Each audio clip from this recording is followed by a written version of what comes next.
نحمدہ ونصلی علی رسولہ الکریم اما بعد فاعوذ باللہ من الشیطان الرجیم بسم اللہ الرحمن الرحیم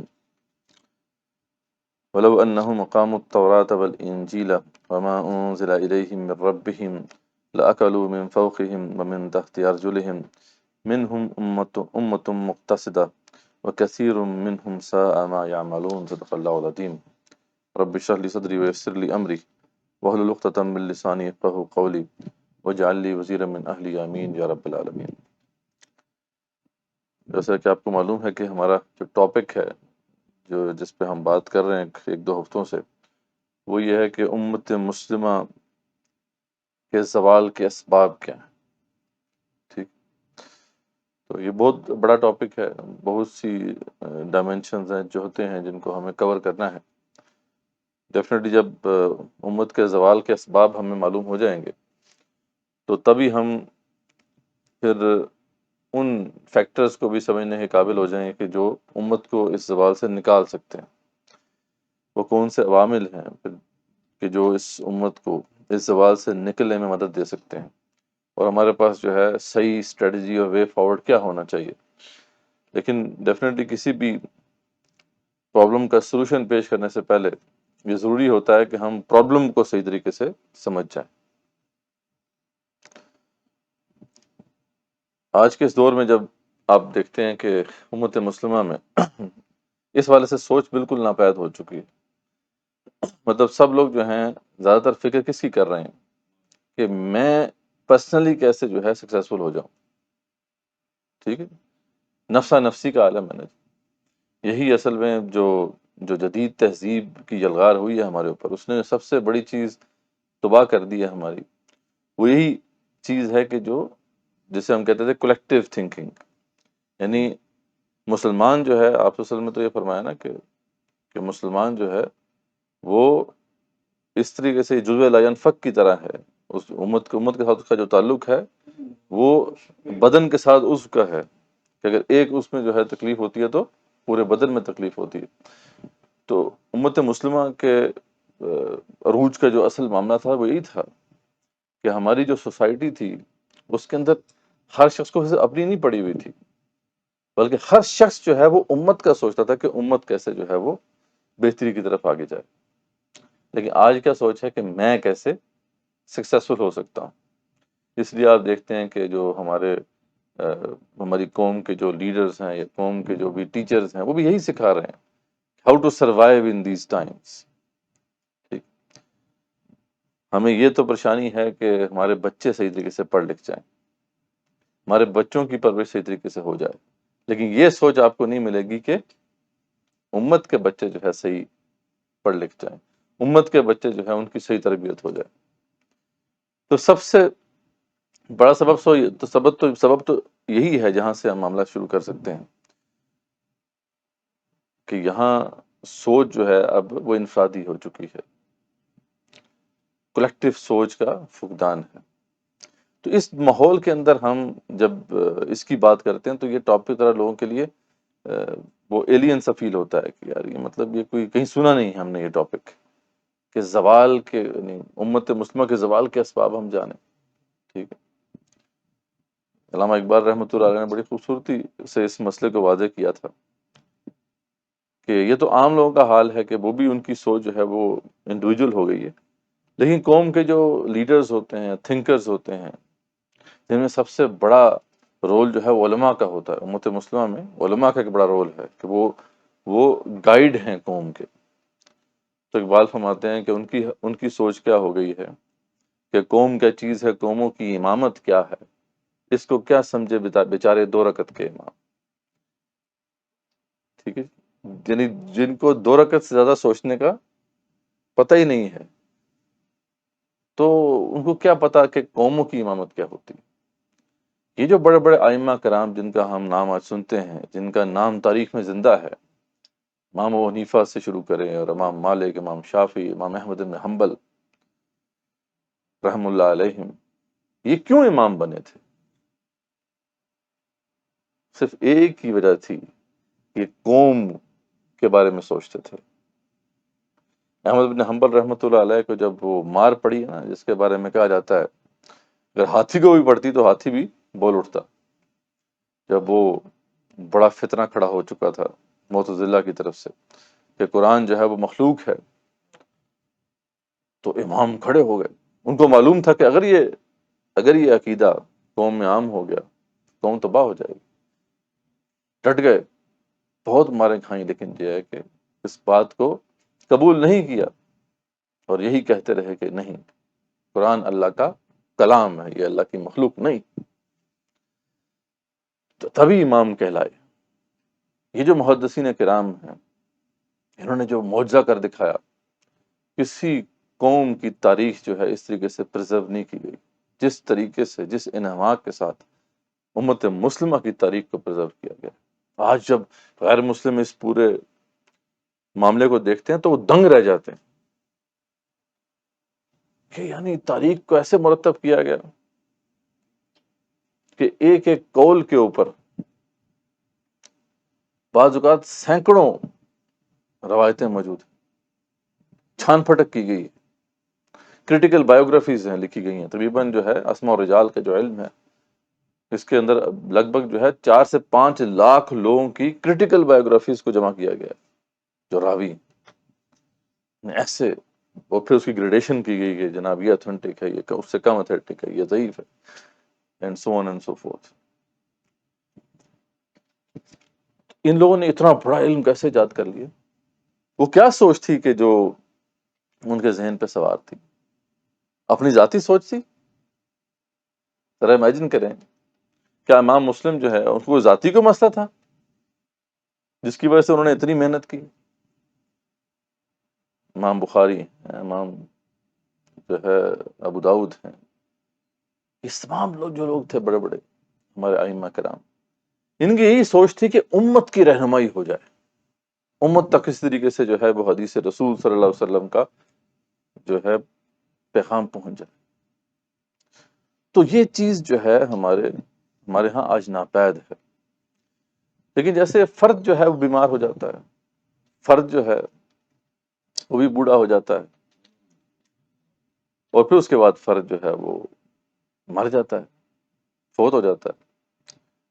تو سب سے پہلا جو فلسفہ ہے قوموں کے عروج و زوال کے حوالے سے، جس پہ کافی مغربی جو محققین ہیں وہ بھی اس پہ متفق ہیں، وہ قرآن مجید بھی اس سے اتفاق کرتا ہے.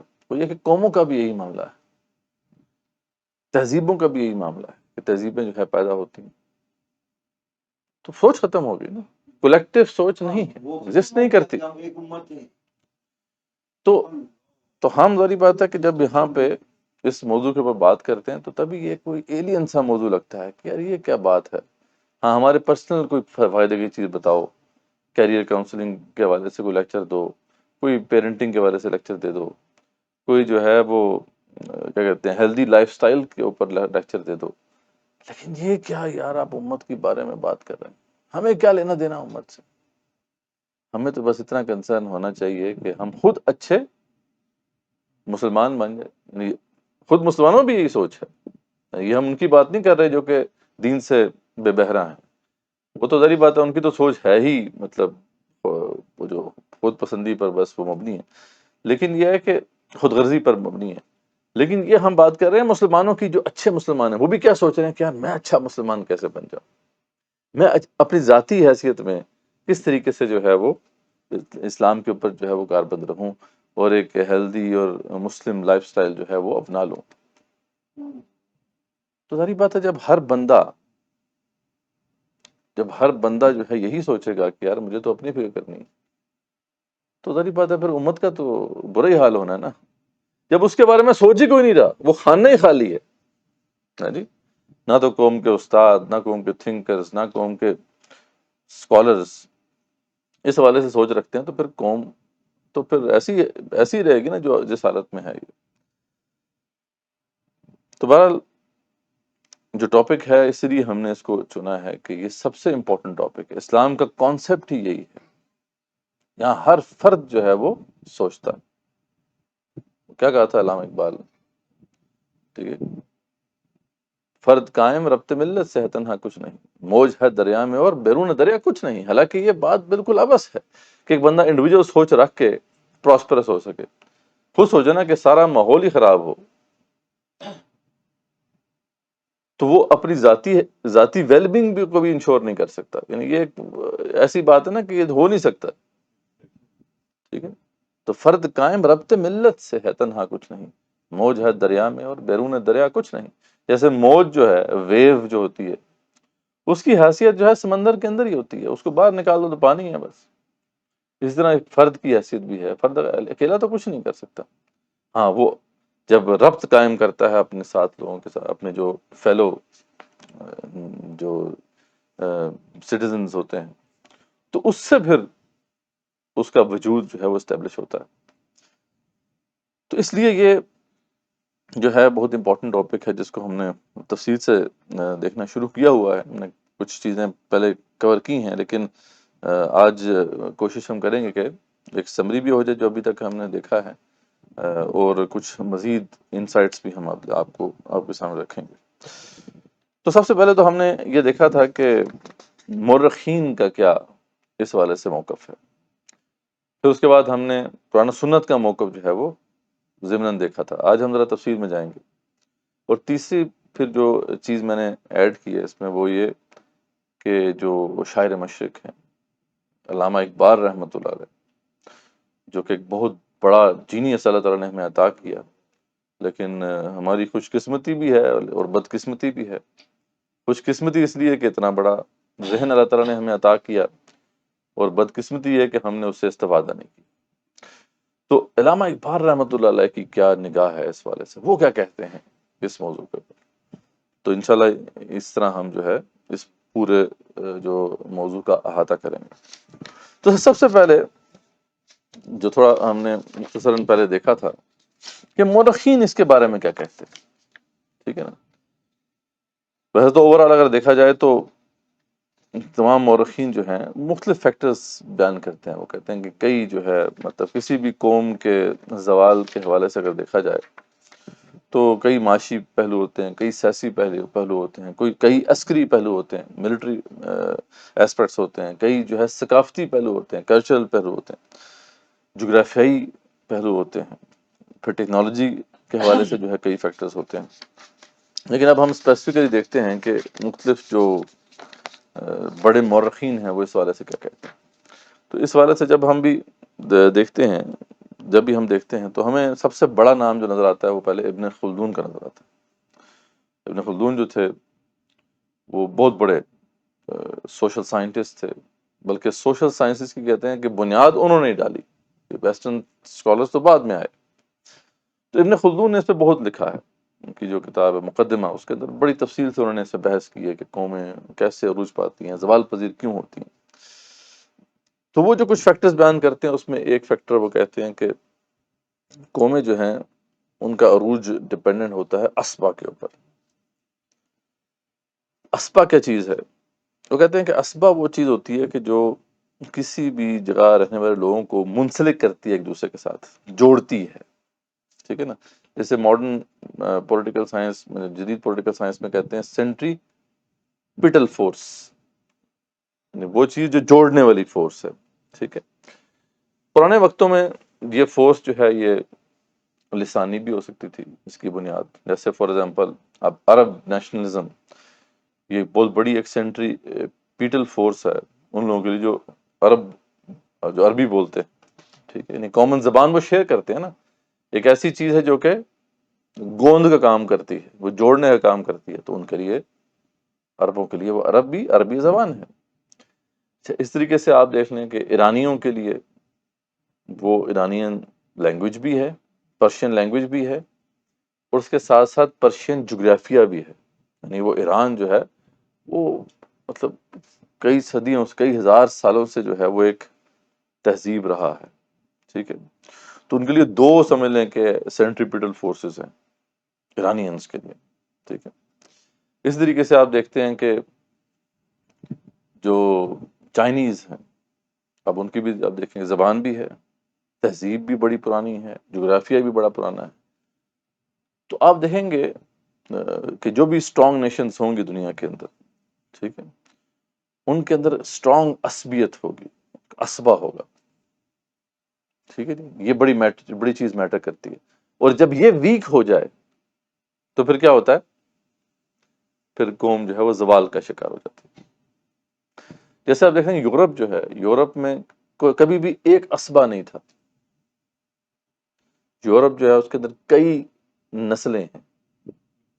ٹھیک ہے جی، کئی نسلیں ہیں، پھر کئی نسلیں ہیں، کئی زبانیں ہیں. ٹھیک ہے، تو یہ کبھی بھی جو ہے نا، ان کو کوئی ایسی سینٹریپیٹل فورس نہیں ملی کہ یہ مل کے کوئی بڑی تہذیب کھڑی کر سکے. اس لیے آپ جائیں اگر یورپ میں، اتفاق ہوا میرا بھی ٹریول کرنے کا، کافی ٹریول کیا، تو وہاں پہ آپ کو جب پرانے اگر آپ دیکھیں نا کیسلز، چھوٹے چھوٹے کیسلز ملتے ہیں. پتہ چلتا ہے کہ یار یہاں چھوٹا سا کوئی جو ہے نا، کوئی جیسے یہاں پہ نواب ہوتا تھا، وہاں ایک نواب صاحب رہتے تھے. یہ چھوٹی سی ٹیریٹری تھی ان کی، اپنا ایک چھوٹا سا کیسل تھا. تو تھوڑی سے تو فاصلے پہ جائیں تو آپ کو ایک اور کیسل مل جائے گا. تو کوئی سینٹریپیٹل فورس، بڑی سینٹریپیٹل فورس نہیں تھی کہ جو پورے یورپ کو اکٹھا کر سکے. ٹھیک ہے جی، یہ ہم دیکھتے ہیں کہ رومنز جو ہیں ان کے ہاں یہ معاملہ تھا بڑا. ٹھیک ہے، وہ جو یعنی ان کے ہاں وہ ایک پیگن مذہب تھا جو کہ جس کو بنیاد بنا کے انہوں نے ایک بڑی عصبیت قائم کی تھی. مختلف جو ہے قبائل کو انہوں نے جوڑا تھا. تو یاد رکھیں کہ تاریخ انسانی میں مذاہب کے اندر یہ پاور رہی ہے کہ مذاہب نے ایک بڑا اسبہ دیا، سوشل کوہیجن کی ایک بڑی بنیاد تھی. ظاہر بات ہے جب ایک مذہب کو کوئی قبول کر لیتا ہے تو چاہے وہ کتنا کس قبیلے کا ہو، جس بھی قبیلے کا ہو، بہرحال وہ ایک مذہب کا حصہ ہے. تو اس لحاظ سے دیکھا جائے تو جو ایک بہت بڑا فیکٹر جس نے پھر رائز آف دا ویسٹ کو جو ہے سمجھ لیں کہ رائز آف دا ویسٹ کو راستہ دیا، راہ دی، وہ بیسیکلی عیسائیت تھی. جب کانسٹنٹین جو تھا اس نے عیسائیت قبول کر لی، اور وہ اس لیے بیسیکلی اس نے کی تھی کہ عیسائیت قبول کرنے کا مقصد بھی اس کا پولیٹیکل تھا. یعنی اس کا جو ریزن کوئی ایسا نہیں تھا کہ وہ اس سے متاثر ہو گیا تھا. اس نے دیکھ لیا تھا کہ جو پیگن مذہب ہے، وہ جو بت پرست مذہب تھا، اس میں دم خم نہیں رہا تھا. ٹھیک ہے، ظاہر بات ہے جہاں پہ بھی پیگن مذہب ہوگا یا بت پرست مذہب ہوگا تو وہاں پہ خود مذہب کے اندر بڑی ڈویژنز ہوں گی. اب اتنے خدا ہیں، کوئی اس کو ماننے والا ہے، کوئی اس کو ماننے والا ہے، تو آپس میں ڈویژنز ہوں گی. لیکن اس نے دیکھا یار یہ بڑا اچھا مذہب لگ رہا ہے کہ اس میں ایک ہی گاڈ ہے، اور گاڈ کا پھر بیٹا بھی وہ ایک ہی ہے. ٹھیک ہے، تو اس نے کہا کہ یہ بڑا ایک مذہب لگ رہا ہے تو اس کو اپنا لیتے ہیں. اور یہی ہوا کہ جیسے ہی اس نے اپنا لیا تو پورے ایک طرح سے ویسٹ کو جو ہے نا وہ سینٹریپیٹل فورس مل گئی، ایک کامن سینٹریپیٹل فورس مل گئی. اور اس زمانے میں ظاہر بات ہے کہ عیسائیت کے اندر اسٹرینگتھ بھی بہت تھی، لوگوں نے بڑی قربانیاں دی تھیں عیسائیت کے لیے. تو اس لیے ایک اسٹرانگ سینٹریپیٹل فورس جب ملی ہے یورپینز کو تو ایک بڑی تہذیب، ایک بڑا جو ہے ریاست قائم کرنے وہ کامیاب ہوئے. اور ہم دیکھتے ہیں کہ جیسے ہی انہوں نے مذہب کو تج دیا 17 سینچری میں، تو ان کو ایک اور بڑا فلسفہ بڑا نظریہ مل گیا، اور وہ آفاقی نظریہ تھا. وہ کیا تھا؟ وہ نظریہ وہی ہے جو اس وقت دنیا پہ غالب رہا اور آج بھی اس کا غلبہ چل رہا ہے. یہ ہے جو ان کا وہ کہتے ہیں کہ لبرل ڈیموکریٹک کیپٹلزم. ٹھیک ہے جی، لبرلزم اسی کے تحت پھر ڈیموکریسی اور کیپٹلزم کا ایک نظریہ تھا نا. اب یہ بات ہے کہ ریگارڈلیس کہ آپ کا تعلق کسی بھی مذہب سے ہے، چاہے آپ مسلمان ہیں، عیسائی ہیں، یہودی ہیں، آپ کیپٹلزم کو اپنا سکتے ہیں، آپ لبرلزم کو اپنا سکتے ہیں، آپ ڈیموکریسی کو اپنا سکتے ہیں. تو ایک نظریہ اتنا بڑا براڈ انہوں نے نظریہ دیا کہ اس سے گلوبل نظریہ بن گیا. یہ اتنا بڑا اسپا ان کو اس نے عطا کر دیا، اور اسی وجہ سے انہوں نے گلوبل آرڈر قائم کرنے میں وہ کامیاب ہوئے. ٹھیک ہے، تو یہ بڑی امپورٹنٹ بات ہے جو ابن خلدون نے کی ہے کہ اسبا یہ بڑی امپورٹنٹ چیز ہوتی ہے کسی بھی قوم کے عروج میں بھی اور زوال میں بھی. جیسے یہ اسبا ٹوٹتا ہے تو پھر قوم جو ہے زوال کا شکار ہوتی ہے. آج ویسٹ جو ہے زوال کا شکار کیوں ہے؟ آج وہ زوال کی طرف گامزن ہے. یہ تمام اب وہاں کے جو اسکالرز ہیں وہ اس بات پہ متفق ہیں کہ ویسٹ جو ہے وہ اب زوال کی طرف گامزن ہے. اس کی وجہ یہی کہ جو ان کا یہ نظریہ تھا جس پہ ان کو بڑا ناز تھا، کیپٹلزم، ٹوٹ گیا. ٹھیک ہے جی، کیپٹلزم جو ہے اس نے تو یہ انشور کرنا تھا کہ تمام انسان جو ہیں وہ خوشحال زندگی گزاریں، لیکن اس نے کیا کیا؟ طاقت کو جمع کر کے رکھ دیا، مرکوز کر کے رکھ دیا چند ہاتھوں میں، اور دنیا کی جو اکثریت ہے وہ غربت کی چکی میں پس رہی ہے. تو اس نظریے کا فیل ہونا اس بات کا سب سے بڑا ثبوت ہے کہ اب جو ہے ویسٹ نہیں کھڑا رہ سکے گا، کیونکہ اس کے پاس وہ جو اسٹرانگ اسبہ تھا وہ ٹوٹ گیا. پھر ڈیموکریسی اس کی بہت سی پھر خباثتیں سامنے آ گئی. خود دیکھ لیا نا کہ ان کی ڈیموکریسی نے انہوں نے جو لیڈر دیے وہ خود کہتے ہیں کہ سب سے ورسٹ لیڈرز تھے. ٹرمپ ان کو دے دیا، وہ خود حیران رہ گئے کہ ایسا بندہ کیسے آ گیا ہمارے اندر.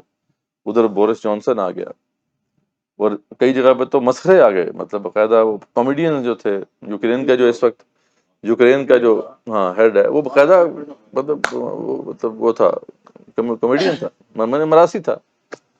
ٹھیک ہے، تو جب یہ ان کی ڈیموکریسی جس کو وہ کہہ رہے تھے کہ بہت زبردست نظام ہے، وہ بھی فیل ہو گیا، اور لبرلزم تو ویسے ہی فیل ہو گیا.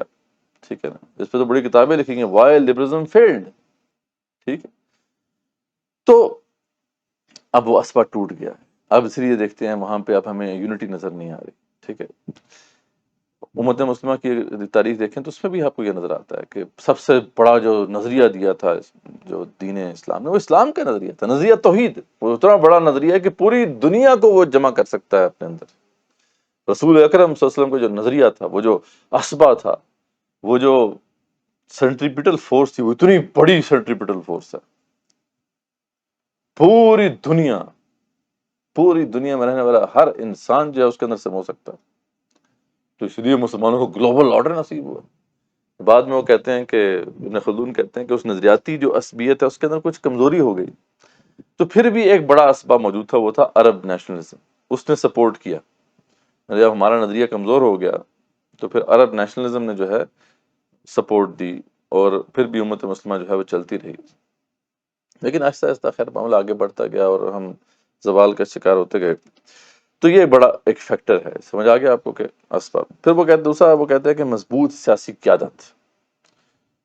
جب بھی نیشنز کے اندر ایک بڑی پولیٹیکل لیڈرشپ کھڑی ہو جاتی ہے تو وہ عروج پاتی ہیں، اور اگر اسٹرانگ لیڈرشپ موجود نہ ہو تو وہ قومیں زوال کا شکار ہو جاتی ہیں.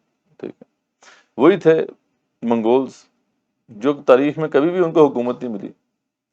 وہ صرف وحشی حملہ آور کے طور پہ جو ہے ان کا تعارف ہوتا تھا. جب ان کو چنگیز خان جیسا لیڈر مل گیا تو کتنی بڑی طاقت بن گئی. تو یہ کہتے ہیں کہ پھر کہتے ہیں معاشی خوشحالی. یہ بڑی امپورٹنٹ چیز ہوتی ہے کہ کوئی قوم جو ہے وہ معاشی طور پہ کتنی خوشحال ہے.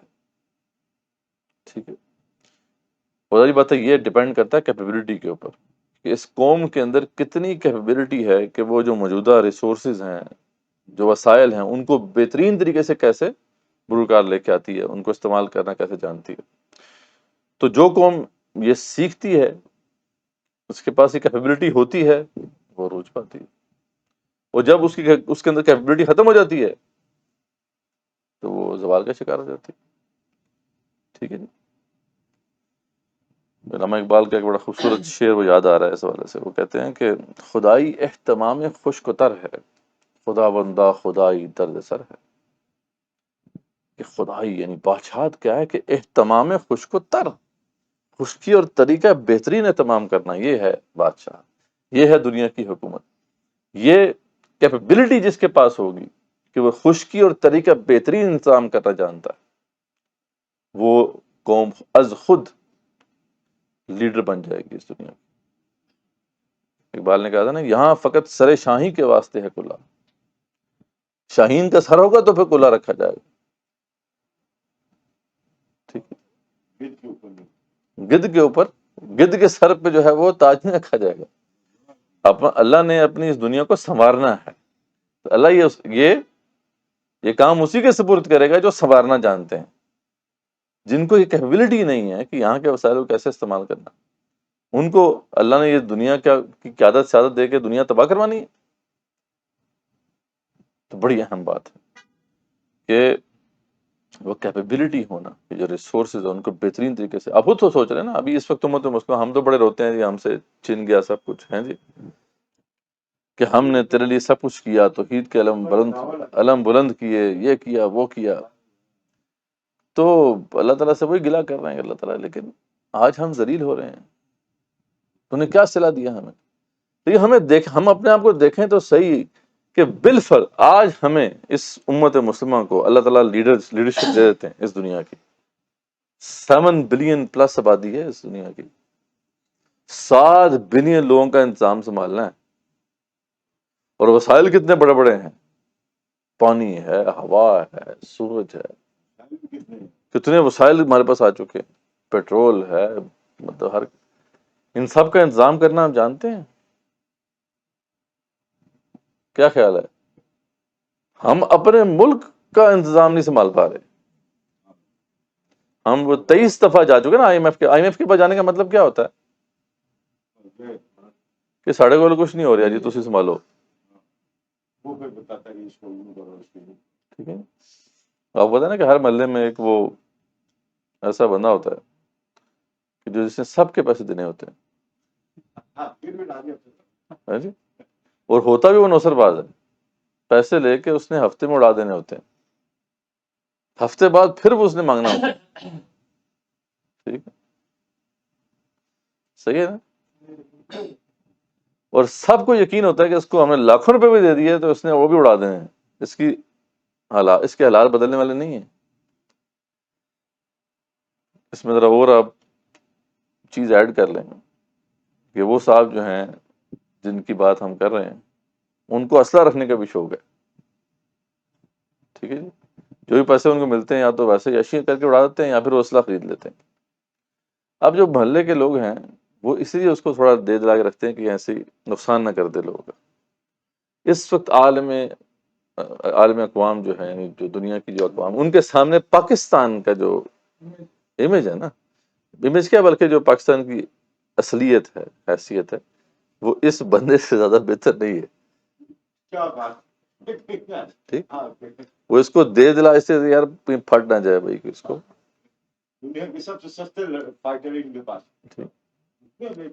خود بات کریں ہم، جب یہ ہمارے لوگ جو ہیں وہ کہتے ہیں جی پاکستان میں تو قوم عالم کے فیصلے ہونے ہیں، ہمارے بعض جذباتی لوگ جو ہیں یا جو تھے، ہاں یہ بات ہے بالکل، یعنی اس وقت ہماری اکانومی سب سے بڑھ جا رہی، اس کا مطلب کیا ہے؟ یعنی واقعی یہ بات ہے، ایسی بات نہیں کہ حالات ہم نے یہاں تک جو ہے ایسی پہنچے، مطلب ہم نے باقاعدہ پہنچائے ہیں۔ ہماری اکانومی جو ہے وہ ایون 70s تک بھی جو ہے وہ انڈیا سے بھی آگے تھی، وہ کوریا سے بھی آگے تھی، وہ مطلب جتنے ایشین ٹائگرز تھے، بالکل، we can manage things, yes، بالکل صحیح بات۔ تو جب دیکھیں جب تک وہ کیپیبلٹی ہمارے پاس تھی، اور کمی نہیں ہے، ٹیلنٹ پورا ہے، کہ وہی بات ہے ہم نے خود اپنے آپ کو یہاں تک پہنچایا،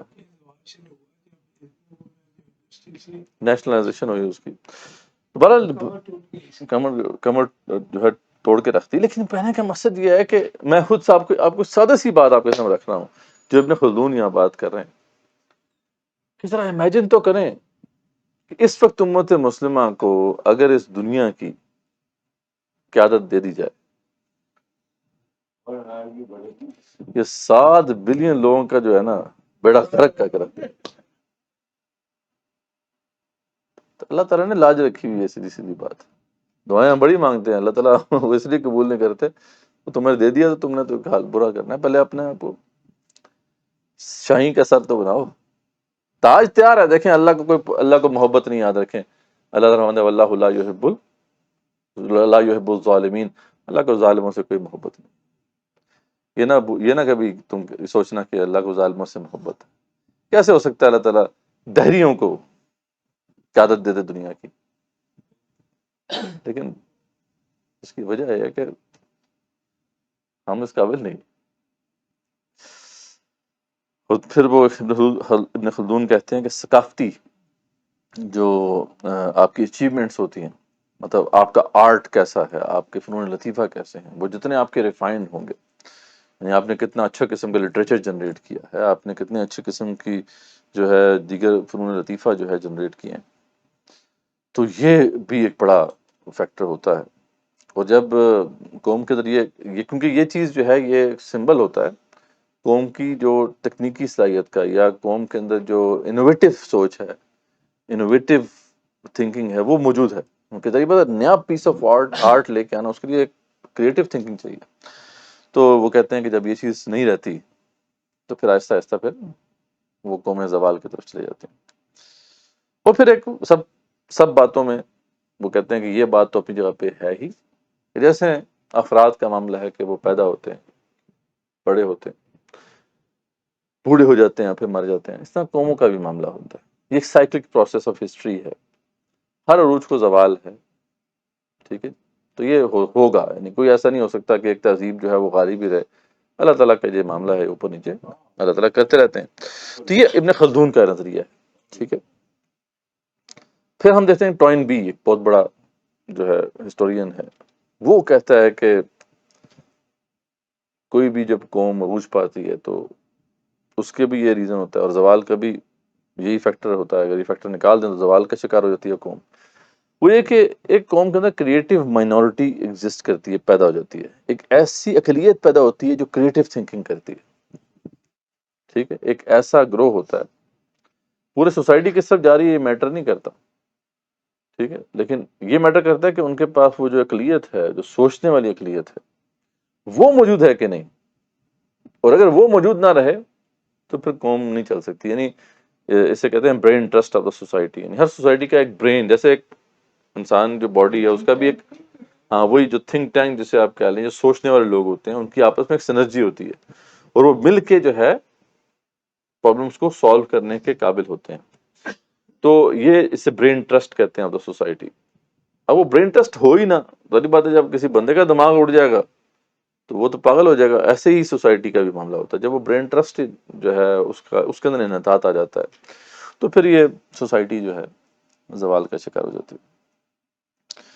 پھر ساتھ ہی دوسری پارٹ جو اس سے منسلک ہے وہ یہ کہ جب بھی کسی نیشن کے اندر چیلنجز کو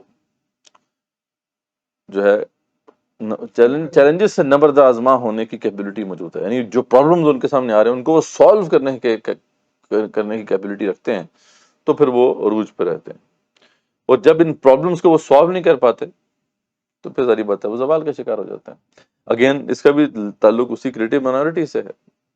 وہ جو ایک ذہین اقلیت ہے وہ کتنی کیپیبل ہے جدید، اب جیسے تھے نا آج ہم جدید دنیا میں رہ رہے ہیں، یہاں پہ کتنے جدید مسائل ہیں. اب ان مسائل کا ہمیں تو پتہ بھی کوئی نہیں. مطلب آپ جا کے ہمارے لیڈر سے پوچھیں نا کہ یار یہ لسٹ کر دیں وہ ذرا مسائل، تو وہ لسٹ نہیں کر پائیں گے. تبھی تو یہ حال ہے نا، 23ویں دفعہ جب ہم آئی ایم ایف کے پاس جا رہے ہیں، اس لیے جا رہے ہیں نا کیونکہ ہمیں پرابلمس کا پتہ ہی تو اس کا حل آپ کو نہیں ملتا ہے. ہم تو بہت چھوٹے لیول پہ بات کر رہے ہیں، کنٹری ٹو کنٹری کی بات کر رہے ہیں. زائنسٹ کا جو پلان ہے وہ کتنا وسیع ہے، وہاں تک تو ہماری سوچ جا نہیں رہی ہے.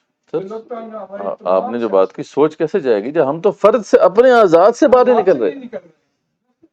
آپ قوم کی سوچ تو بڑی سوچ ہے، ہماری تو سوچ امت کی ہونی چاہیے نا. جب تک ہم امت کے لیول پہ نہیں سوچیں گے، یار میں تو ایک امت کا فرد ہوں، یعنی کشمیر کو آزاد کیسے کرنا ہے. میں اور آپ جیسا ادنا جو شہری ہے نا اس امت کا، اس کو یہ سوچ لے کے سونا ہے، یہ سوچ لے کے جینا ہے. فلسطین کو آزاد کیسے کرنا ہے یہ میں نے اور آپ نے سوچنا ہے.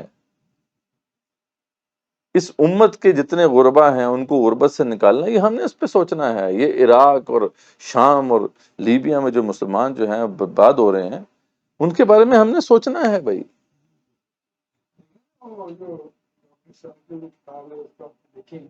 وہ سارے مناظر انہوں نے طے کر لیے. پاکستان بالکل ایسے، ہاں تو سر انسان کا ذہن ہے نا، سوچنے پہ تو انسان بہت کچھ سوچ سکتا ہے. پلاننگ ہے نا انسان کی. آج آپ یہ بیٹھے فیصلہ کریں یار میں نے پوری دنیا پہ غلبہ حاصل کرنا ہے. آپ غلبہ تو حاصل کریں گے یا نہیں کریں گے تو وقت بتائے گا، لیکن آپ پلان تو برحال بنا سکتے ہیں. چلو ٹوٹا پھوٹا ہی صحیح. پلان کیا ہوتا ہے؟ وٹ از انسان کے اندر جو ہے سنگل موسٹ پاورفل کیپبلٹی کیا ہے جو کہ ایک چیتے اور شیر اور کتے بلے میں نہیں ہے؟ سوچنے کا. انسان یہاں بیٹھ کے ہزاروں سال آگے کی پلاننگ کر سکتا ہے. اچھا پلان کیا ہوگا؟ پلان ناقص بنے گا. ٹھیک ہے، پلان ناقص جو بنتا ہے آپ اس پہ عمل کرتے ہیں، ریفائن ہوتا ہے، وہ آہستہ سے ریفائن ہوتا جاتا ہے. مطلب پلان جو ہے ایکسپیرینسز کے ساتھ وہ ریفائن ہوتا رہتا ہے یہاں تک کہ بڑا زبردست پلان بن جاتا ہے. اب یہودی جو ہے وہ تو 1000 سال کی پلاننگ تو ان کے لیے وہ سٹارٹ ہوتا ہے. ٹھیک ہے، میں ایک آرگنائزیشن کوئی طرح سرچ کر رہا تھا، جو جیو آرگنائزیشن، میں اکثر اس کا ذکر کرتا ہوتا ہوں، میں وہ جو نمبر دیکھ کے تھوڑا سا چکر آ گیا کہ وہ کتنے سال کی پلاننگ کر رہے ہیں. امیجن کر سکتے ہیں وہ کتنے سال کی پلاننگ کر رہے تھے؟ وہ کہ 80,000 سال کی وہ پلاننگ کر رہے تھے. انسان سوچنے میں تو دیکھیں کوئی لمٹ تو نہیں ہے نا. ٹھیک ہے، اقبال کہتے ہیں نا، فکر انسان پر تیری ہستی سے یہ ظاہر ہوا ہے، پرے مرغے تخیل کی رسائی تاک ہو جا. اقبال نے غالب پہ یہ وہ شعر کہا تھا نا کہ غالب آپ کے وجود سے یہ پتہ چلا کہ انسان کے جو مرغے تخیل کی رسائی بہت دور تک ہے. ذہن ہے نا انسان کا، وہ تو بہت دور تک جا سکتا ہے. تو یہ بات ہے کہ انسان کو یہی تو چیز دی ہے. تو آپ دیکھیں نا کہ آپ کہتے ہیں یار ہمارے پاس اتنے ٹن، اتنے جو ہے نا وہ پانی ہے ہمارے پاس، اتنے میٹرک ٹن جو ہے وہ ہے ہمارے پاس پانی ہے. اب وہ کیسے میں نے اس پانی کو استعمال کرنا ہے؟ ٹھیک ہے، یہاں پہ اتنی بارش ہوتی ہے، اتنا جناب یہاں پہ پانی اکٹھا ہوتا ہے، اس کو میں کیسے استعمال کروں کہ سب کا پانی، یہاں پہ لوگوں کا پانی پورا ہو جب پینے کا. اس پانی سے میں بجلی بھی پیدا کر لوں، اس پانی سے میں اور دیگر فوائد بھی حاصل کر لوں. سوچ کی بات ہے نا. وہ چائنا نے کتنا بڑا ڈیم بنایا، وہ کہتا ہے کتنا بڑا ڈیم بنایا کہ اس کا اثر جو ہے وہ زمین کی گردش پہ پڑنا شروع ہو گیا. اتنا بڑا ڈیم بنایا اپنے وہ اس کی وجہ سے، اتنا بڑا ہیوج ڈیم بنا دیا پکڑ کے انہوں نے. وہ انسان ہی ہے نا ہمارے جیسے. کیا ہے ان کے پاس، کس چیز نے ان کو انیبل کیا کہ اتنا بڑا ڈیم بنا دیا؟ سوچنے میں. میں اکثر جو ہے نوجوانوں سے بات کرتا ہوں، میں کہتا ہوں کہ یار آپ ماؤنٹ ایوریسٹ کو ہلا سکتے ہیں اپنی جگہ سے؟ کہتا نہیں یار یہ کیسے ہو سکتا ہے؟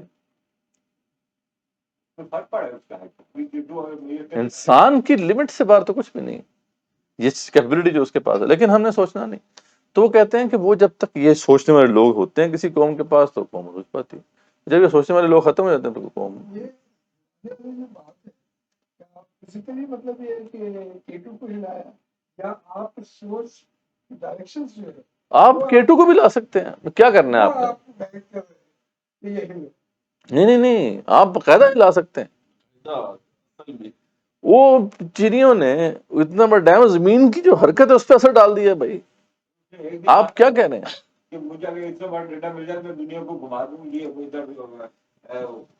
سر انسان چھوٹی چیز ہے.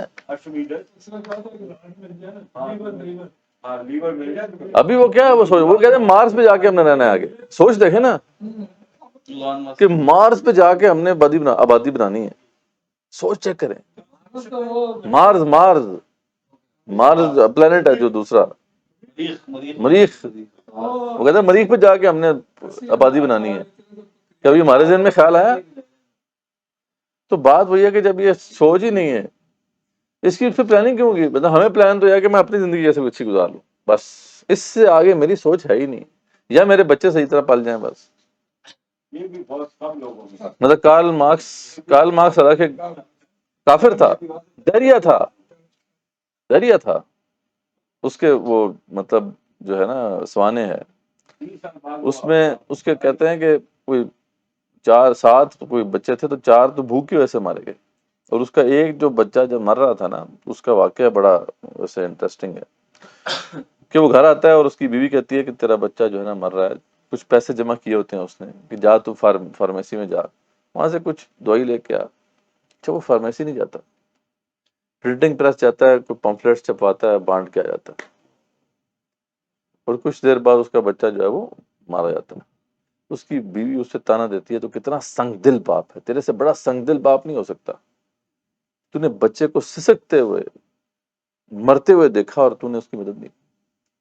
کیا جواب دیتا ہے پتا ہے؟ تجھے تو ایک بچے کے مرنے کی پرواہ ہے، مجھے پوری انسانیت کے بچوں کی پرواہ. اب تبھی تو اس کے نظریے نے پوری ماڈرن دنیا کو ہلا دیا پکڑ کے مرنے کے بعد. تو بات کیا ہے؟ بات یہ ہے کہ انسان سوچے تو صحیح پہلے اس لیول پہ. جب سوچنا ہی نہیں ہم نے تو پھر ذری بات ہے. یہ جو بیٹھا ہوا ہے، یہ جو ادھر بیٹھا ہوا ہے، یہ کیا ہے؟ یہ خلیفہ ہے یہ اس دنیا کا.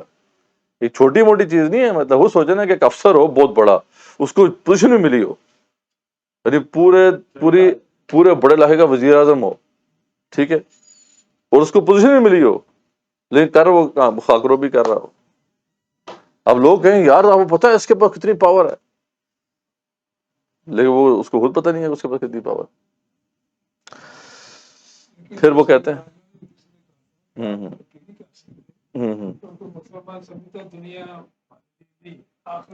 ہاں یہ غلط ہے. صحیح، یہ آگے آئیں گے جب اقبال کی بات دیکھیں گے کہ وہ ایک یہ بھی بات کہتا ہے کہ ایسے بعض ایسے نظریات ہوتے ہیں، ایسے خیالات ہوتے ہیں جیسے ورلڈ ویوز کہتے ہیں، جو کہ قوموں کو بڑا برباد کر دیتے ہیں. جس میں ایک سب سے بڑا نظریہ جس نے بڑی بڑی قوموں کو تباہ کر دیا وہ یہ رہبانیت کا نظریہ. یہ دنیا تو ہمارے لیے ہے ہی نہیں، تو آخرت ہے ہمارا. اللہ اللہ کریں گے وہاں پہ جا کے. یہ دنیا تو ہے، اس دنیا سے کٹ جاؤ، علیحدہ ہو جاؤ. یعنی خود سوچیں کہ خلیفہ جسے اس دنیا کا انی جاعل فی الارض خلیفہ، خلیفہ ادھر کا تو نہیں ہے، ادھر کا تو وہ مہمان ہے. ادھر تو خلیفہ تھوڑی ہے، ادھر تو مطلب باقاعدہ مزے کرے گا وہاں پہ جا کے. جو خلیفہ بنایا تھا ادھر کا تو یشی ہے نا، ادھر تو مہمان ہے اللہ تعالیٰ کا، اللہ میزبان ہے. وہ خلیفہ کدھر کا تھا؟ وہ تو اس دنیا کا خلیفہ تھا. اور وہ کہہ رہے جی مجھے دنیا سے لینا دینا کوئی نہیں، ہم ادھر ہی جا کے مزے کریں گے. تو یاد رکھیں ادھر مزے ہونے والے ملنے والے نہیں ہیں. جو دنیا میں کچھ نہیں کیا تم نے تو آخرت میں کچھ نہیں ملنے والا. تو بہرحال پھر وہ کہتے ہیں، ٹوئن بھی کہتا ہے غیر آفاقی نظریہ. نہیں، نظریہ اگر آپ کا غیر آفاقی ہے کسی بھی تہذیب کا، کسی بھی قوم کا، یعنی ایسا نظریہ نہیں ہے کہ تمام ملٹیپل کلچر ایتھنیسٹیز کو اپنے اندر سمو لے، تو پھر وہ بڑی تہذیب نہیں بنا سکتے وہ لوگ. ٹھیک ہے، تو امت مسلمہ کا آپ دیکھ لیں کہ ایسا نظریہ آفاقی نظریہ تھا کہ ہر بندہ فٹ کر سکتے ہیں آپ اس میں. ایون غیر مسلموں کے بھی حقوق رکھے گئے، ان کو بھی بطور ذمہ کے وہاں پہ رہنے کی اجازت ہے. پروٹیکٹیو مائنورٹیز ہیں وہ. پوری دنیا میں وہ گئے، جہاں بھی گئے ظلم کی چکی جو چل رہی تھی اس کو توڑا اور لوگوں کو آزاد کروایا. اس لیے ایسا پاورفل نظریہ تھا کہ اتنے کم عرصے میں اتنی بڑی ایکسپینشن تاریخ انسانی نے نہیں دیکھی. within 50 years، بلکہ 50 ایئرز بھی نہیں، کدھر 30 ایئرز میں تو خلافت راشدہ ہے. صرف 15-20 سال ہیں ٹوٹل، جس میں ہماری ایکسپینشن جو تھی 3 بر اعظموں پر تھی، جو کہ اس وقت کی نون ورلڈ دنیا تھی. پھر وہ کہتے ہیں کہ کوئی بھی قوم جب ضرورت سے زائد پیداوار میں لگ جاتی ہے، یعنی جتنی ضرورت ہے اس سے زیادہ پیداوار میں لگ جاتی ہے، تو پھر وہ بھی جو ہے امبیلنس آ جاتا ہے. مطلب ساری بات دیکھیں، جتنے کسی بھی قوم کے اندر لوگ ہیں ان کی ضرورت پوری کرنا یہ ہماری ذمہ داری ہے. اس کے لیے آپ کو خاص قسم کی ایفرٹ کرنی پڑتی ہے. ٹھیک ہے، لیکن آپ کہیں کہ یار نہیں، ہمیں اس سے بڑھ کر ہر چیز کو زیادہ سے زیادہ جو ہے پیداوار اس کی بڑھانی ہے، تو کیا ہوا کہ آپ اپنی قوم کو تھکا دیں گے. ٹھیک ہے، یہی ہوا انڈسٹریل ریولوشنز کے اندر کہ اس میں کیا ہوا کہ ایکسٹرا کام کرا کے سیٹھ تو بڑے سیٹھ تو چاہیں گے کہ آپ زیادہ سے زیادہ کام کریں، لیکن اس سے کیا ہوا کہ قومیں جو ہیں پھر وہ تھک گئیں اور پھر جو ہے وہ زوال کی طرف چل پڑیں. اور ایک اور وہ کہتا ہے قدرتی وسائل کی کمی اور ماحول کا برباد ہونا. یعنی قدرتی وسائل جو ہیں وہ ایک تو بعض اوقات کیا ہوتا ہے کہ نیچرلی جو ہے اس میں کمی واقع ہو جاتی ہے، یا آپ کے اندر اس کو ہارنس کرنے کی کیپبلٹی میں کمی آ جاتی ہے. یہ بتا دیتے نا، پانی ہے، پانی تو اتنا ہی ہے جتنا اللہ نے دیا ہوا ہے، رزق اس میں بڑا مطلب بڑھوتی بھی ہوتی ہے، لیکن یہ کہ اس سے آپ کتنا فائدہ اٹھا سکتے ہیں، یہ کیپبلٹی آپ کے اندر جو ہے وہ کم ہو جاتی ہے، جس کی وجہ سے پھر آپ زوال کا شکار ہو جاتے ہیں. اور پھر ماحول کی خرابی. نظری بات ہے کہ جب آپ پروڈیوس کرتے ہیں، پروڈکشن میں جاتے ہیں، تو آپ کو ماحول کا بھی خیال رکھنا ہوتا ہے. ٹھیک ہے، کیونکہ ہر چیز میٹر کرتی ہے. جب اس کے اندر جو ہے بیلنس آتا ہے، جیسے دیکھیں نا آج کل بات ہوتی ہے کہ جب پولوشن بڑھ جائے گی اور اس کی وجہ سے جو ہے پھر بہت سے اور مسائل پیدا ہو جائیں گے، ایکو سسٹمز جو اللہ تعالیٰ کے بنے ہوئے ہیں وہ ڈسٹرب ہو جائیں گے، تو پھر یہ ہے کہ وہ زوال کا شکار ہو جاتے ہیں پھر قوم. تو ٹوائن بھی کا یہ نظریہ. پھر گبن یہ کہتا ہے کہ سب سے پہلے وہ کہتا ہے کہ مورل ڈکے، یعنی کسی بھی قوم کی جو بلندی ہوتی ہے یا اس کا عروج ہوتا ہے وہ اس وجہ سے ہوتا ہے کہ اس کے جو لیڈرز ہوتے ہیں، جو اس قوم کے معمار ہوتے ہیں، ان کا بلند اخلاق ہوتا ہے، بلند کردار ہوتا ہے. لیکن بعد میں کیا ہوتا ہے کہ ان کے اندر جو ہے اخلاقی گراوٹ آ جاتی ہے. تو زوال کا ایک بڑا سبب جو ہے وہ جو ہے اخلاق کے اندر کمی آ جانا. ٹھیک ہے، یہ بڑا امپورٹنٹ معاملہ ظاہری بات ہے کہ امت مسلمہ کو بھی جب عروج ملا تو ان کے آپ دیکھ سکتے ہیں کہ جو ہمارے لیڈرز تھے ان کے کتنی بلند اخلاقیات تھیں. رسول اکرم صلی اللہ علیہ وسلم نے تو یہ فرمایا تھا نا کہ انما بعثت ان اتمم مکارم الاخلاق، کہ میں بھیجا اس لیے گیا ہوں کہ میں اخلاق کو بلند ترین سطح پہ لے جاؤں. اور وہ لے کر گئے خلفۂ راشدین جو تھے رضی اللہ عنہم رضوان اللہ تعالی علیہم، اتنا بڑا ان کا اخلاق تھا. اسی طریقے سے آپ دیکھیں کوئی بھی قوم جب عروج پاتی ہے تو اس کے اندر کچھ ایسی اخلاقی صفات ہوتی ہیں. ٹھیک ہے، اس پہ مولانا مودودی رحمۃ اللہ کا جو وہ کتاب پڑھنے والا ہے کہ جو یہ جو اخلاقیات ہیں ان کی کیا اہمیت ہوتی ہے کسی بھی نظم جماعت کے اندر یا اجتماعیت کے اندر. اس کے بعد پھر وہ کہتے ہیں کہ سیاسی عدم استحکام، جب سیاسی استحکام نہیں ہوتا کسی بھی قوم کے اندر تو پھر وہ زوال کا شکار ہو جاتی ہے.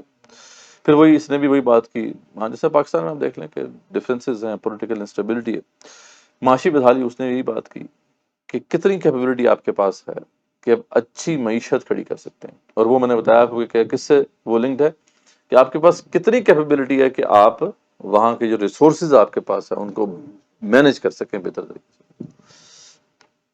پھر وہ کہتا ہے کہ عسکری کمزوری یعنی ملٹری آپ کے اندر ویکنس آ جاتی ہے. یعنی جو قومیں ہیں شروع میں تو ظاہری بات ہے واریئرز ہوتے ہیں نا، جو کہ بڑی بڑی ڈائنیسٹیز جو ہیں یا بڑی بڑی قومیں، ان کی بنیاد تو واریئرز نے ڈالی ہے. واریر کنگز ہوتے تھے وہ، ٹھیک ہے، اور ان کا فوکس ہوتا تھا ملٹری کے اوپر. ٹھیک ہے، ملٹری ٹیکٹکس، ملٹری ٹیکنالوجی. لیکن بعد میں کیا ہوتا ہے، ایک عرصہ گزرتا ہے تو پھر وہ جذبے نہیں رہتے. ٹھیک ہے، وہ اقبال نے کیا خوبصورت طریقے سے جو ہے اس پورے سائیکل کو ڈیفائن کر دیا کہ میں تجھ کو بتاتا ہوں تقدیر امم کیا، شمشیر و سناب طاؤس و رباب آخر. تو پہلا جو ہے وہ واریئرز ہوتے ہیں، بعد میں کیا ہوتے ہیں وہ نیک لوگ ہی ہوتے ہیں، یعنی جو دوسری نسل میں تیسری نسل میں پھر عیاش آ جاتے ہیں. ٹھیک ہے، وہ پھر جو ہے فوکس کرتے ہیں یاشی والی چیزوں پہ، وہ پھر ملٹری کے اوپر فوکس نہیں کرتے، وہ ٹیکنالوجی ملٹری ٹیکنالوجی کے اوپر فوکس نہیں کرتے. جیسے کہ ہاں پھر ڈی ایچ اے بن جاتے ہیں، پھر تو یہی حال ہوتا ہے. جیسے وہاں پہ آپ دیکھ لیں نا کہ امت مسلمہ کے اس وقت جو کہ پوری اس وقت جو ہے ان کی جو ہماری جو اسلامک اسٹیٹ تھی وہ مشکلات میں گری ہوئی تھی، تو ہمارے جو بادشاہ سلامت تھے وہ تاج محل بنوا رہے تھے اپنی وہ بیوی کے چکر میں. ٹھیک ہے، یا الحمرا بنوا رہے تھے. ٹھیک ہے جی، یعنی آپ دیکھیں اتنا پیسہ لگا دیا. آج بھی لوگ حیران ہیں تاج محل پہ اتنا پیسہ لگانے کی ضرورت کیا تھی بھائی. ٹھیک ہے، اتنے پیسے لگانے سے تو اپنی ملٹری پہ لگاتے تو اسٹرانگ کرتے، سرچ کرتے نہیں سوچ لے کے آتے.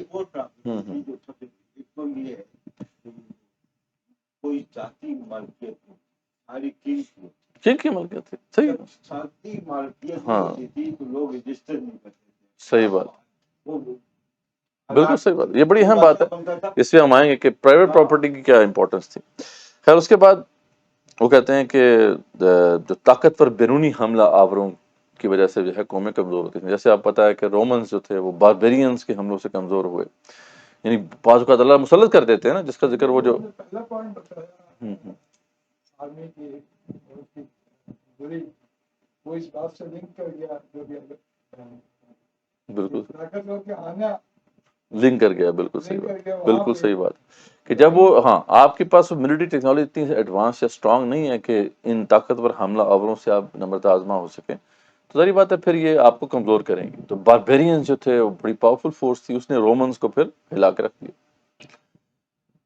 اس طریقے سے ہم دیکھتے ہیں کہ جو مسلمانوں کی جو امپائر تھی، جو عباسی خلیفیٹ تھی، اس زمانے تک جا کے وہ عیاشیاں شروع ہو چکی تھیں وہی. تو ہمارے پاس وہ ٹیکنالوجی نہیں رہی تھی، تو جو تتاری آئے تو انہوں نے پھر ہلا کے رکھ دیا ہمیں. ٹھیک ہے، تو یہ تو بیرونی حملہ آور تو پھر آتے ہیں وہ پھر آپ کو ہلا دیتے ہیں پکڑ کے. آپ کے پاس پھر ایسی اسٹرینگتھ ہونی چاہیے جس کے بارے میں تو قرآن میں کیا کیا بتایا گیا کہ آپ تو پوری طرح تیاری کر کے رکھیں. ٹھیک ہے جی، آپ نے تو پوری طریقے سے اپنی ملٹری ٹیکنالوجی ہے وہ ایڈوانس کر کے رکھنی ہے. تو یہ پھر کیا ہوتا ہے کہ جب قوموں کے اندر کیپیبلٹی نہیں ہوتی تو بیرونی حملہ آور آتے ہیں اور پھر ہلا کے رکھ دیتے ہیں. تو یہ ابھی ہم نے جو ہے آج کا ٹائم بھی ہمارا ہو گیا ہے، تو ہم نے جو ہے ایک سمجھ لیں کہ جو مورخین کے حوالے سے دیکھا کہ وہ کیا کہتے ہیں کیونکہ ظاہر بات ہے ہسٹری کو جنہوں نے اسٹڈی کیا ان کے پاس بڑا نالج ہوتا ہے اس حوالے سے، وہ قوموں کی تاریخ جب پڑھتے ہیں سمجھتے ہیں تو ان کو زیادہ پتہ ہوتا ہے عام بندے کے بنسبت کہ یار یہ قوم جو ہے اس کو عروج کیوں ملا اور زوال سے کیوں دوچار ہوئی۔ تو ہم نے 4 بڑے ہسٹورینز کا جو انالیسس ہے وہ بھی دیکھا ہے، ابن خلدون کا دیکھا ہے، ٹوائن بی کا دیکھا، اچھا گبن کا دیکھا، اور اسپینگلر جو ہے، اسپینگلر بھی بڑا ایک ہسٹورین گزرا ہے، اس کا پورا فوکس زیادہ تر اسی پہ ہے یار یہ سائیکلک پروسیس ہے۔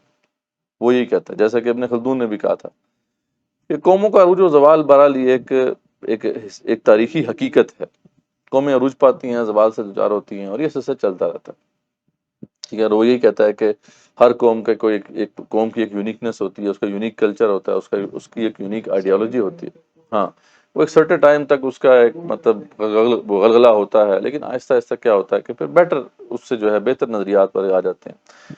وہی بات ہے کہ ہر علم کے اوپر ایک علم والا موجود ہے، ٹھیک ہے، وہ آ جاتا ہے یا نئی تہذیب آ جاتی ہے، اور وہ پھر اس طریقے سے چلتا رہتا ہے۔ قرآن مجید میں بھی بہرحال اس بات کو قرآن مجید نے اس بات کو انڈورس کیا ہے، ٹھیک ہے، وہ نیکسٹ ٹائم دیکھیں گے قرآن و سنت کا کیا جو ہے اس والے سے موقف ہے کہ قرآن اور سنت میں ہمیں کیا فیکٹرز ہمیں ملتے ہیں، عوامل ملتے ہیں کہ جو قوم کے عروج و زوال سبب بنتے ہیں۔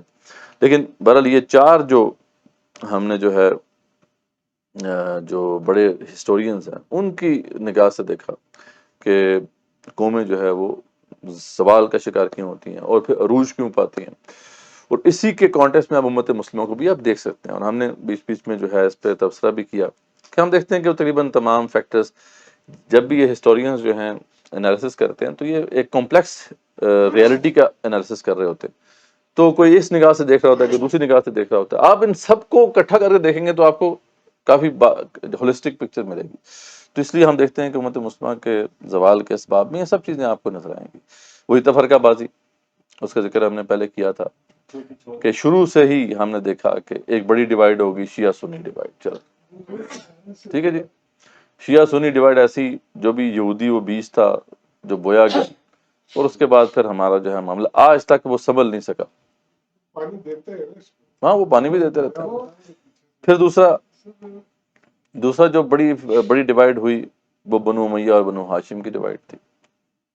شروع سے ہی حالانکہ آپ اس نے واضح کر دیا تھا کہ یہاں پہ کسی عربی کو، کسی اجمی پر، کسی گورے کو، کسی کالے پر کوئی جو ہے فضیلت حاصل نہیں ہوگی، لیکن اس انسٹرکشن کو ہے ہم بھول گئے، اور ہم نے وہی ٹرائبل جو ایک عصبیت موجود تھی پہلے سے بنو ہاشم اور بنو امیہ کی، وہ بعد میں برقرار رہی، اور اسی ٹسل وہ تو یہودیوں نے بھی کیا، اپنے لوگوں نے بھی کیا۔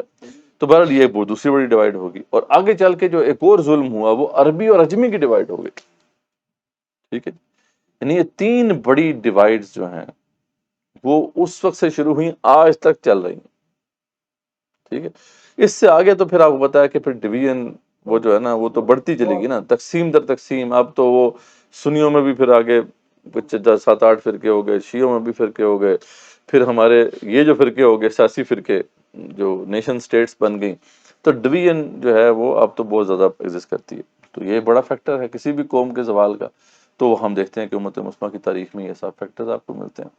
پھر وہ یہ چیز آپ دیکھیں کہ اسبا کی جو بات انہوں نے کی ابن خلدون نے کہ واقعی وہ اسلامی نظریہ اتنا اسٹرانگ نہیں، جب نہیں رہا تو پھر وہ گلوبل امپائر سے اس کو سنبھالنے کے لیے پہلے تو عرب عصبیت ہمارے پاس تھی، اب وہ بھی ختم ہو گئے، ٹھیک ہے۔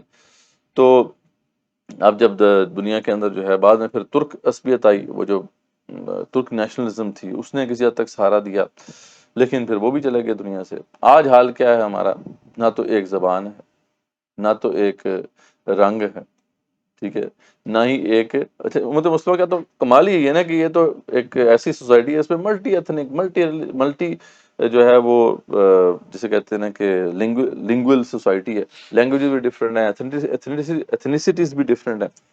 تو اب ان کو اگر کچھ چیز سینٹریپیٹل فورس ہو سکتی ہے تو وہ ایک ہی ہو سکتی ہے، وہ کیا ہے؟ اسلام۔ ایک رسول ہے، ایک ہمارا قرآن ہے، ایک اللہ ہے، تو یہی تو وہ بنیاد ہے جو ہمیں متحد کر سکتی ہے۔ اچھا اس کا آپ سمجھ لیں کہ ایک چھوٹا ورژن جو پوری امت کے اندر ہے وہ قرآن، وہ پاکستان اٹ سیلف بھی ہے، یعنی پاکستان کو اللہ نے بنایا ہی ایسا ہے کہ اس کے اندر نہ تو ایک رنگ ہے، نہ ایک نسل ہے، نہ ہی ایک زبان ہے، ٹھیک ہے۔ اس کو بھی جو سینٹریپیٹل فورس دے سکتی ہے کوئی چیز تو وہ اسلام ہی ہے۔ تو یہ بات ہے کہ وہ ہم نے اب اسلامک جو ہے نظریہ وہ تو اتنا اسٹرانگ نہیں ہے ہمارا کہ وہ اسباب پرووائڈ کر سکے جو کہ ابن خلدون کہتے ہیں بہت ضروری ہے. تو یہ فیکٹر آپ کے سامنے ہے. پھر ہم نے معاشی وہ جو خوشحالی کے حوالے سے بات کی کہ کیپیبلٹی کتنی ہے ہمارے اندر، وہ آپ نے دیکھ لیا کہ جب دنیا کے اندر ہم حاکم تھے تو ہمارے پاس کیپیبلٹی تھی نا، ہم دنیا کے وسائل کو بہترین طریقے سے مینج کر رہے تھے. غربت ختم ہو گئی تھی جی، غربت ختم کر دی ہم نے.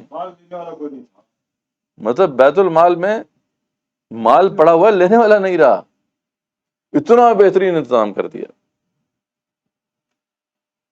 تو جب یہ کیپیبلٹی نہیں رہی آہستہ آہستہ تو پھر جن کے پاس کیپیبلٹی جاتی رہی وہ اس کو کرتے رہے، لیتے رہے.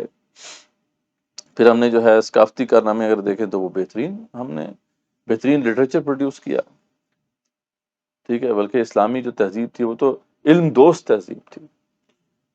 جہاں پہ جو ہمارے سینٹر سیٹ آف پاور تھی، جہاں پہ جب بغداد چلے جائیں یا ادھر چلے جائیں اندلوسیہ چلے جائیں، وہاں پہ دو ہی چیزیں تھیں جو کہ بھری ہوئی تھیں، لائبریریز اور یونیورسٹیز یا علم کے جو حلقے. مطلب جہاں حد نگاہ تک یہ کہ لائبریریز ہی لائبریریز اور علم کا جسے کہتے ہیں نا کہ ایک خزانہ ہے. ہر مسجد کے اندر علماء کی جو ہے وہ سیٹ ہوتی تھی، اسکالرس کی سیٹ ہوتی تھی، ٹھیک ہے. تو جب ہمارے پاس وہ تھا لٹریچر ہم نے بہترین پروڈیوس کیا، ہم نے بہترین فن پارے پروڈیوس کیے. تو جو ہمارا جو یہ آرکیٹیکچر ہے دنیا میں آج بھی جو ہے وہ مشہور ہے. اور جو ہے ہم نے کہا کہ آفاقی نظریہ ہمارے پاس تھا، ٹھیک ہے. جب ہم نے خود اسے لمٹ کر دیا، ہم خود جو ہے وہ عصبیتوں میں جو ہے محدود کر دیا ہم نے اسے، عرب نیشنلزم، ایجپشن نیشنلزم اور ہے جی قوم پرستی. تو بس وہ آہستہ آہستہ وہ چیزیں پھر ختم ہو گئیں. چیلنجز کو پورا کرنے کی قابلیت ہمارے اندر ختم ہو گئی. وہ انٹلیکچوئل مائنورٹی نہیں رہی جو کہ کسی بھی قوم کے عروج کا باعث ہوتی ہے. پھر اس کے بعد ہم دیکھتے ہیں کہ مورل ڈکے، اخلاقی انحطاط تو یہاں تک ہے. اب دیکھ لیں آج تو وہی غیر مسلم جو ہے ہم سے بہتر ہیں، ٹھیک ہے. ہم جو ہے وہ حاجی بھی ہیں، نمازی بھی ہیں، سب کچھ ہیں، لیکن یہ ہے کہ ہمارے معاملات جو ہیں بڑا غرق ہیں. ہم پہ ٹرسٹ کوئی نہیں کرتا. وعدہ خلافی میں ہم سب سے آگے ہیں، امانت میں خیانت میں ہم سب سے آگے ہیں، ٹھیک ہے. اور سیاسی عدم استحکام ہمارے سامنے. ملٹری ٹیکنالوجی پہ ہم نے تو ویسی ٹیکنالوجی کو چھوڑ دیا، سوچنا ہی چھوڑ دیا، ٹھیک ہے.